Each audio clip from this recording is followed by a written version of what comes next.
Bonjour, c'est Yvon, bienvenue dans cette deuxième vidéo consacrée à la gamme mineure harmonique. Donc je dis la deuxième parce que j'ai déjà fait une première vidéo à ce sujet où je vous explique comment utiliser cette gamme dans un contexte jazz pour la faire sonner sur un 2-5-1 mineur notamment. Si vous n'avez pas vu cette vidéo, je vous invite à aller jeter un coup d'œil sur le lien qui apparaît juste ici. Si vous ne voyez pas de lien apparaître, vous pouvez aller jeter un coup d'œil dans la description en dessous de cette vidéo. Voilà, si vous me découvrez à travers cette vidéo, n'hésitez pas à aller faire un tour sur toutes les vidéos que je publie sur ma chaîne. Donc il y a des vidéos de cours, des relevés, tout ce qui concerne la guitare jazz et des playbacks. Et donc voilà, si ça vous plaît, n'hésitez pas à vous abonner. On va prendre la gamme de la mineure naturelle pour l'instant. Donc avec les notes La, Si, Do, Ré, Mi, Fa, Sol, La. Et pour obtenir une gamme mineure harmonique, je remplace la septième de cette gamme, donc 1, 2, 3, 4, 5, 6, pardon, 6 sixte mineur. Septième, au lieu d'avoir une septième mineure comme dans la gamme, dans le mode éolien ou dans la gamme mineure naturelle, je remplace cette septième mineure par une septième majeure. Et donc je me retrouve avec cette gamme-là.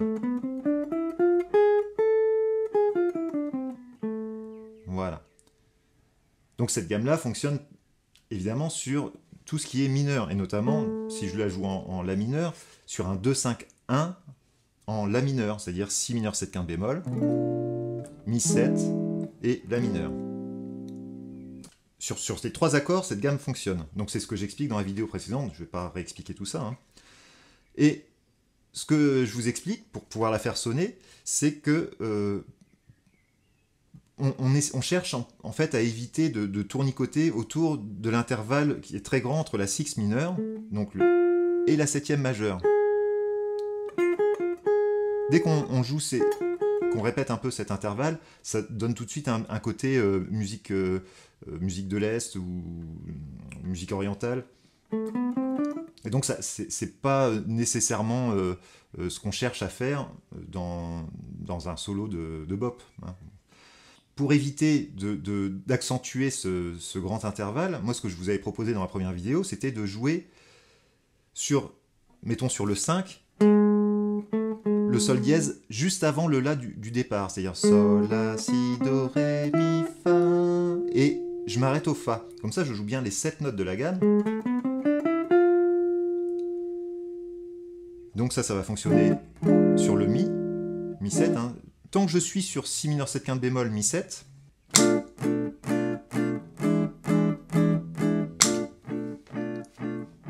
n'y a pas de résolution ici, donc Si, Mi, donc, et je joue ma gamme de La en partant du Sol dièse.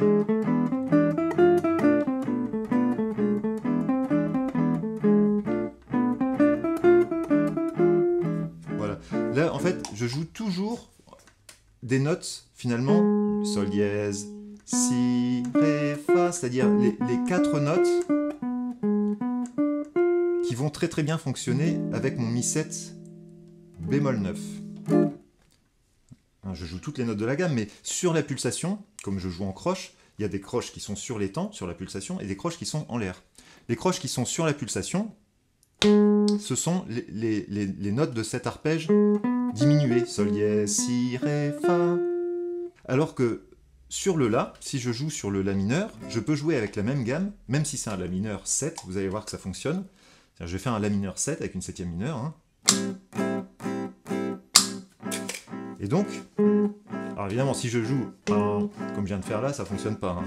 Mais si je la joue en note de passage, c'est-à-dire que je mets sur les notes, sur la pulsation, le La, le Do ou le Mi, et que je joue les autres notes, toujours en mouvement conjoint, hein, parce que là, ce que je suis en train de vous montrer, ce sont des mouvements conjoints, c'est-à-dire je pique une note à un moment donné dans la gamme, et puis après je monte ou je descends la gamme en évitant de faire des sauts.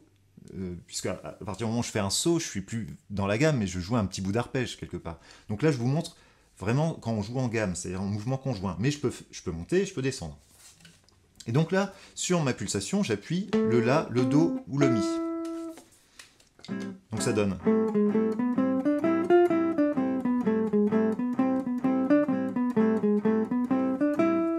J'ai joué plein de fois le Sol dièse ici, hein, alors que c'est un Sol dans mon accord, hein, dans mon accord de La mineur 7. Et franchement, moi, ça me choque pas. Hein.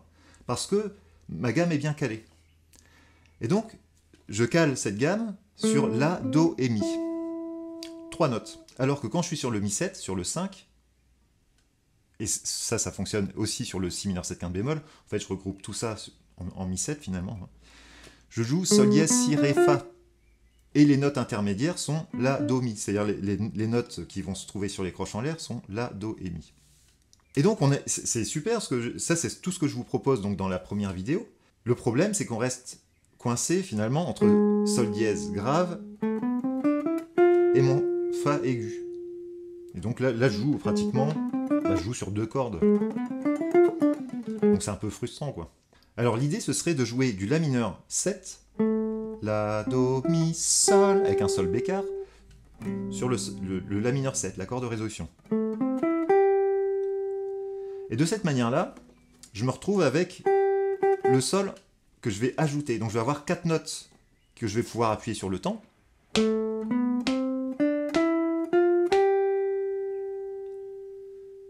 Donc quand je joue ça, j'ai bien appuyé La, Do, Mi, Sol, et je vais rajouter mon Sol dièse un peu comme un chromatisme pour arriver au La.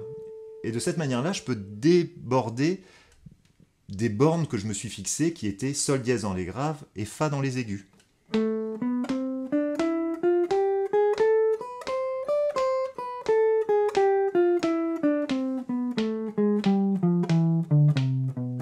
C'est le principe de la gamme bebop. D'ailleurs, c'est une gamme bebop que je suis en train de jouer. C'est la gamme de Do majeur bebop.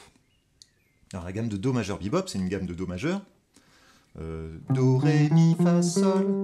Mais au lieu d'avoir Do, Ré, Mi, Fa, Sol, La, Si, Do, je vais injecter un Sol dièse entre le Sol et le La, c'est-à-dire une quinte augmentée.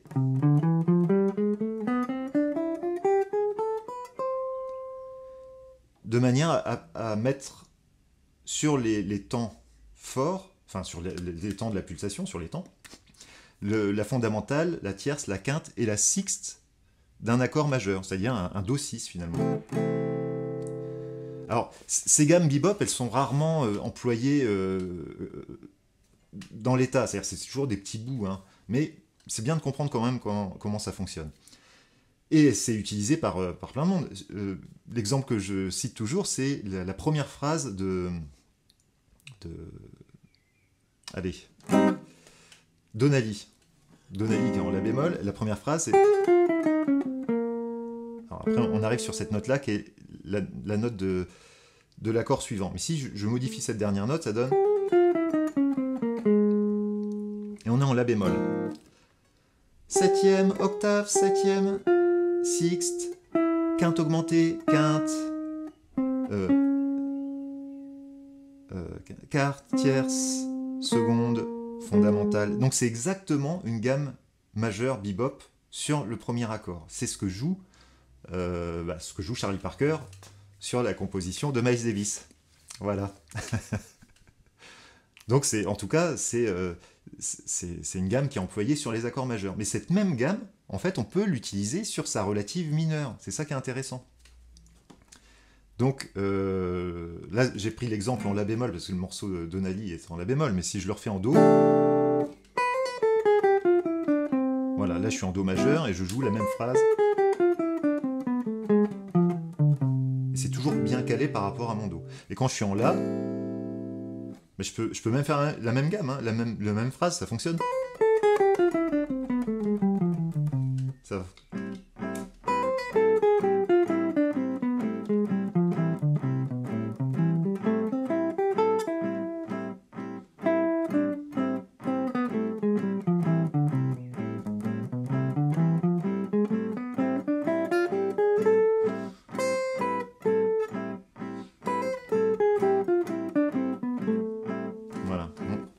Là, à chaque fois, je me suis calé sur... à partir du moment où j'ai joué la gamme, sur cette gamme mineure harmonique de La, mais en injectant en plus le Sol. Donc il y a les deux septièmes, le Sol et le Sol dièse. Voilà. Alors maintenant, ce qu'il faut bien visualiser dans cette gamme, c'est qu'on a une gamme à 8 notes. Et qu'on n'a plus donc 4 et 3, mais 4 et 4. Donc on va avoir 4 notes, pardon, comme ça sera plus net, 4 notes qui vont s'appuyer sur la tierce, la quinte, la septième et la bémol 9 de l'accord du cinquième degré, donc du mi 7, et 4 notes qui vont s'appuyer sur le premier degré, donc la do mi sol. Donc, et en fait, elles vont être voilà, comme ça, quoi. Il va y avoir une note sur deux qui va s'appuyer sur le mi et une note sur deux qui va s'appuyer sur le la. Donc le tout, c'est de bien caler ça par rapport à la gamme. Donc on peut utiliser, on n'est pas obligé de jouer en gamme tout le temps, mais on peut utiliser l'arpège, c'est-à-dire quand je vais être sur mon la, là j'ai joué mon arpège de la mineur, la, do, mi, sol, la, et quand je vais être sur le mi, je vais jouer toutes les notes du mi 7 bémol 9, sauf le mi. À la limite, je peux le jouer en point de départ, pour prendre mon point d'appui, mais à partir du sol dièse, après je fais un arpège diminué. Sol dièse, si, ré, fa, la, sol dièse, si, voilà. Donc là, je joue carrément que les bonnes notes qui fonctionnent avec le mi, ou que les bonnes notes qui fonctionnent avec le la.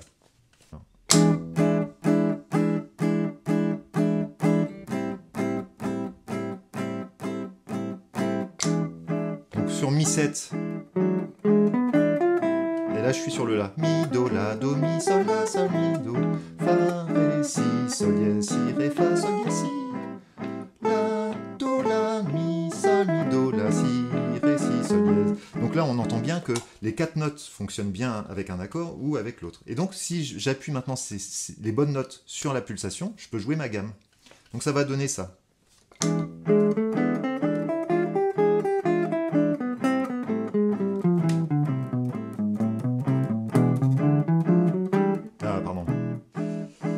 Je vais la refaire.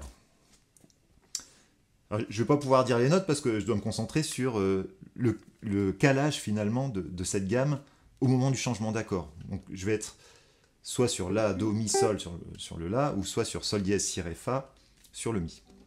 Alors je vais déjà le faire peut-être par rapport à ce qu'on a déjà travaillé dans la première vidéo, c'est-à-dire...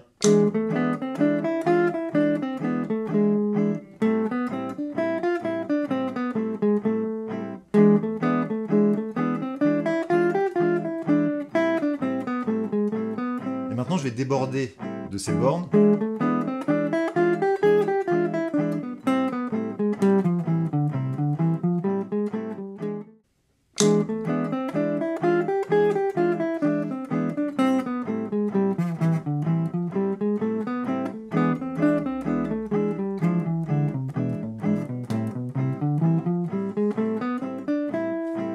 Voilà ce que ça peut donner. C'est-à-dire que là, je joue toujours en gamme, donc on entend toujours des mouvements en gamme. Maintenant, on peut alterner, jouer de temps en temps des arpèges, évidemment, pour varier un petit peu les motifs. Donc ça donnerait...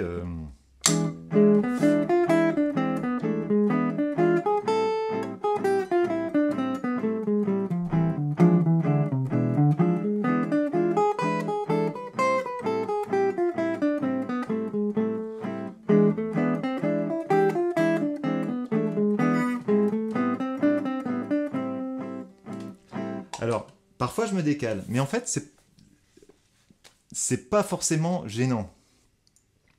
Parce que,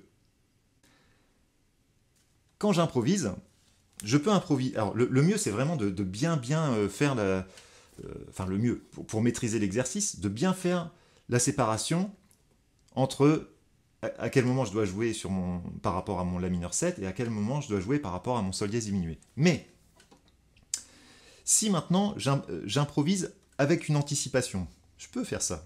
Je vais le faire avec des arpèges pour que vous compreniez un petit peu ce qui se passe.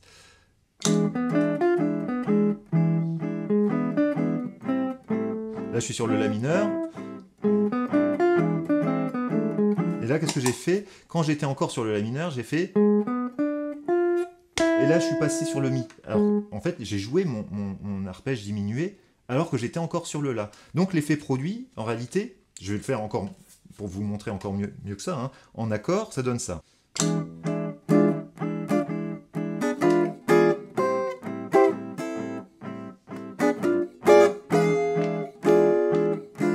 on voit bien que j'ai joué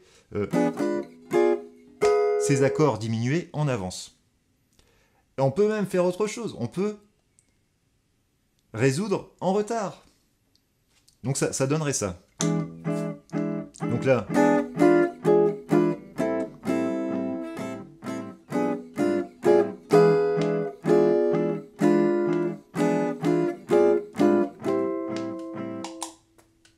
petit peu. J'ai joué en avance sur ma gamme calée sur le Mi 7 et j'ai fait ma résolution en retard. Et finalement, on pourrait jouer et faire rejoindre ces deux choses-là, c'est-à-dire le jeu en avance et le jeu en retard. Et donc, je pourrais jouer tout le temps, si j'ai envie, avec mon Mi 7, c'est-à-dire... Bon, alors, de temps en temps, il faut se poser quand même, hein, évidemment. Mais on peut déborder, et en fait, ça va au contraire créer des tensions qui vont être très très intéressantes. Mais là, je vous parle de ça, c'est déjà... si on maîtrise les changements d'accords, c'est-à-dire, avant de pouvoir faire ça, il faut pouvoir faire les changements sur le premier temps du changement d'accord, c'est-à-dire suivre la grille. Mais une fois que vous êtes habitué à suivre la grille, vous pouvez faire ça et ça fonctionne très bien.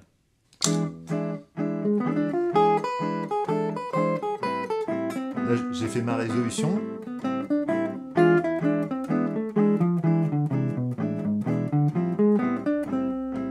Entendu, j'ai fait une résolution en retard. Et d'ailleurs, j'ai pas utilisé la gamme avec l'ajout du sol. Hein. J'ai joué vraiment ma gamme mineure harmonique. Comme quoi, on peut quand même utiliser la gamme mineure harmonique, même avec ce ton et demi, dans une phrase, ça peut fonctionner aussi.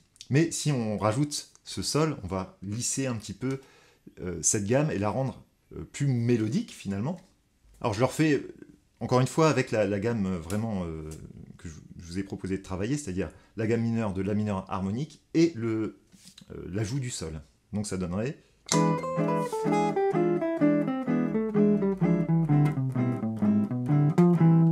Voilà. Là j'ai vraiment traîné, c'est-à-dire j'ai joué ma gamme complète et j'ai complété encore avec l'arpège alors qu'on était déjà bien installé dans le La mineur et j'ai joué un Mi comme note de résolution. Et donc ça c'est sympa parce qu'on est dans le côté tendu, l'harmonie résout, mais nous on continue à être tendu et on résout plus tard. Voilà. Donc on peut jouer comme ça en avance et en retard, ça crée des choses très très intéressantes. Voilà, donc cette vidéo est maintenant terminée. J'espère que ça vous aidera à utiliser encore mieux et plus souvent peut-être cette gamme mineure harmonique qui a au moins l'avantage d'être utilisable sur un ensemble d'accords sans devoir changer d'outil à chaque fois. Il faut juste la caler correctement. Et vous avez vu que même si on ne la cale pas forcément correctement, ça peut créer des tensions intéressantes, à condition que ce soit voulu et maîtrisé, bien sûr. Je n'ai pas mis cette gamme dans le kit d'outils de la guitare jazz, mais vous l'avez dans le livre « Les outils de la guitare jazz ». Le lien se trouve également en dessous de cette vidéo. Mais si vous voulez retrouver les diagrammes, il suffit de jouer la gamme de Do majeur, partout sur le manche, hein, les 5 positions, par rapport au système Cage. Hein.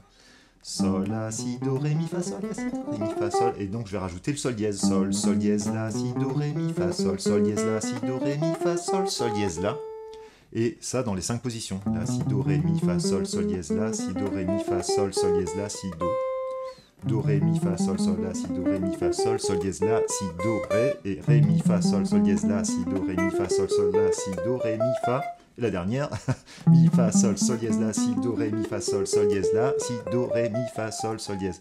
Donc, là, je récite, hein, je fais le malin, hein, mais si on a bien les gammes, déjà les 5 positions que je vous encourage à vraiment maîtriser parfaitement, de la gamme de Do majeur, retravaillez-les en rajoutant ce sol dièse. Et vous allez pouvoir utiliser ça sur des accords de Do majeur, évidemment, sur tous les accords majeurs 7, hein, il suffit après de faire des translations le long du manche pour caler correctement votre position par rapport à votre accord. Et vous allez pouvoir utiliser cette gamme également sur tous les 5-1 mineurs, finalement, les 2-5-1 mineurs. Hein. Sur le 2, vous jouez la même chose que sur le 5. C'est un petit raccourci, hein. Il y a d'autres outils, il y a d'autres choses à faire sur le 2, mais ça fonctionne déjà très très bien comme ça. Voilà, donc c'était un peu long, mais je pense qu'il fallait quand même quelques exemples pour vous montrer un petit peu comment cela fonctionne. Merci d'avoir suivi cette vidéo. Vous pouvez laisser un petit pouce ou mettre un petit commentaire en dessous de cette vidéo si ça vous a plu, ou non. Et puis je vous dis à très bientôt pour une prochaine vidéo.